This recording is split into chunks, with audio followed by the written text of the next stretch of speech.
নমস্কার বন্ধু, আমার চ্যানেলে সকলকে জানাচ্ছি স্বাগতম। আজকের ব্লগটা আরম্ভ করছি এখান থেকে। বাজে এখন সকালে 7:30 মতন।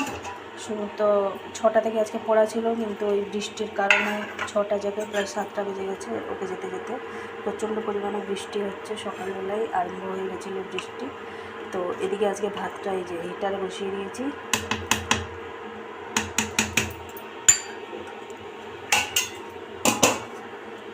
আর অন্যদিকে এই যে আমার জন্য একটুখানি বসিয়েছি মুগের ডাল, আর একটুখানি আলু পোস্ত করবো। আমার যেহেতু আজকে নিরামিষ, যাই হোক এখন বেশ ভালোই চলছে আমার। কারণ সামনে যে প্রথম শ্রাবণ মাসে যে শনিবারটা ছিল, ওটাতে বিপত্তারিণী বার পড়ে গেছিলো, দুটো একদিনে হয়ে গেছে। আবার গতকাল হচ্ছে শয়ন একাদশী, যেটা আমি করি, সেটাও যাই হোক শনিবারে পড়েছে, বাবার বারে। কিন্তু কিছু করার নেই, আমাকে তো সিন্নি খেতেই হবে, কারণ আটা জিনিস খাওয়ার কথা নয়, কিন্তু কিছু করার নেই। আমি তো মন্দির থেকে যা দেয় সেটাই তো খাই। তো ওই কারণে ফল সিন্নি এগুলোই খেয়ে থাকবো, কারণ আমি তো আর এক্সট্রা তো কিছু খাই না, ওগুলো খেয়েই আমাকে সারাদিন থাকতে হয়। তো কিছু করার নেই। যাই হোক, রবিবারে যদি হতো তাহলে পুরো মরে যেতাম, কারণ শনিবার উপোস, রবিবার ওই সাবু খাবো আর ফল ফল খেয়ে থাকতে হতো, তারপরে আবার সোমবার।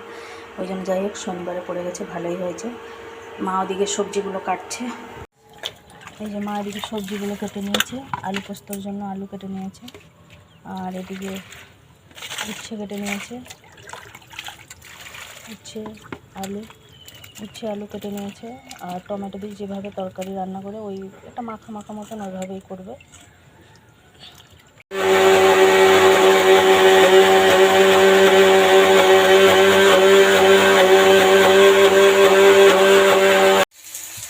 মা এদিকে যে উচ্ছেটাকে যেভাবে টমেটো দিয়ে করে সেভাবে করবে। আমি তো খাবো না, এত কিছু পেঁয়াজ রসুন টসুন সব করবে, ওই জন্য মা এটা সেদ্ধ করে ভেজে নিচ্ছে। আজকে আলুও দিয়েছে একটা, প্রত্যেকবারে শুধুই মানে ওই করলা বা উচ্ছে দিয়ে করে। যাই হোক, এদিকে আমি এই যে পোস্তটা বেটে নিয়েছি,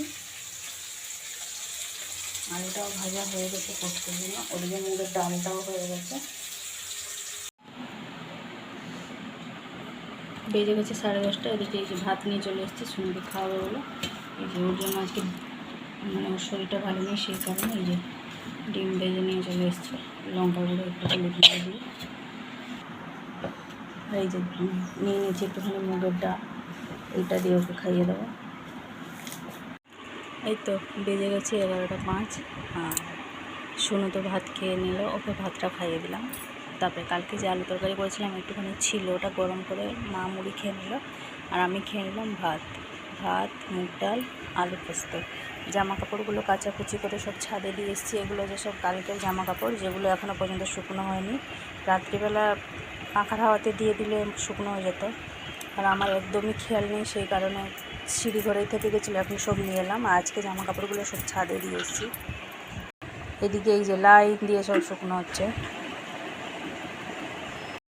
মা প্রথমে বলছিল মুড়ি খেতে, আমি মুড়ি খাইনি, আমি দুটো ভাত খেয়ে নিয়েছি, নিরামিষ ভাত, ওই জন্য একটা ভাতই খেয়ে নিলাম।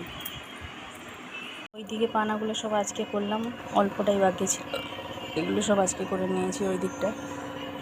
আর এদিকে খানিকটা সামনেটাও করে নিলাম। খাওয়া দাওয়ার পরে টুকিটাকি বাসনগুলো সব ধুয়ে নিয়ে এসে মেজে মুজে রেখে নিলাম, নাহলে সে খাওয়ার সময় একদম খাওয়ার পরে এক গাদা করে বেরোবে।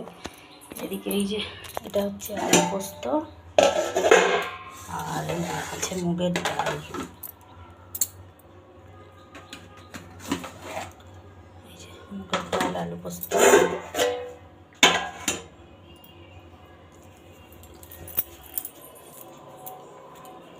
আর এদিকে হচ্ছে সেদিনকে সেই যে ওই কই ভোলা মাছটা রান্না হয়েছিল, কালকে বৃহস্পতিবার বলে তো খাওয়াই হয়নি, ফ্রিজ থেকে বের করে নিয়ে এসেছি। আছে এখনও 3 পিস, 3টে আছে মনে হচ্ছে, হ্যাঁ। ওটা মা, বাবা আর কাকার 3 জনের হয়ে যাবে দুপুরবেলা। আর এদিকে এই যে উচ্ছে তরকারিটা এভাবেই রান্না হয়েছে। বাজে এখন 4:45। সোনুকে দিয়ে চলে এসেছি, সোনুর পড়া ছিল 5:30 থেকে, ওকে দিয়ে এইমাত্র এলাম আমি। আমাদের উদয়নারায়ণপুরে উল্টো রথ, প্লাস ওই খিলা থেকে আজকে আসবে রথ। সকাল থেকে মাইকে অ্যানাউন্সমেন্ট হচ্ছে এখন। দুদিকে পুরো লরিগুলো দাঁড় করে রাখা হয়েছে, বাস স্ট্যান্ডে কোনো রকম বড়ো গাড়ি ঢোকাতে দেওয়া হচ্ছে না। আর ওদিকে বাজারের মধ্যেও মেলা বসেছে, সবাই যাচ্ছে, আমি সোনুকে দিয়ে চলে এলাম। আর আমরা তো খিলা গেছিলাম 2 দিন লাগলো, সেখানে মহাপ্রভুকে দর্শন করে চলে এসেছি। সময় পড়া ছিল, ওকে দিয়ে এলাম।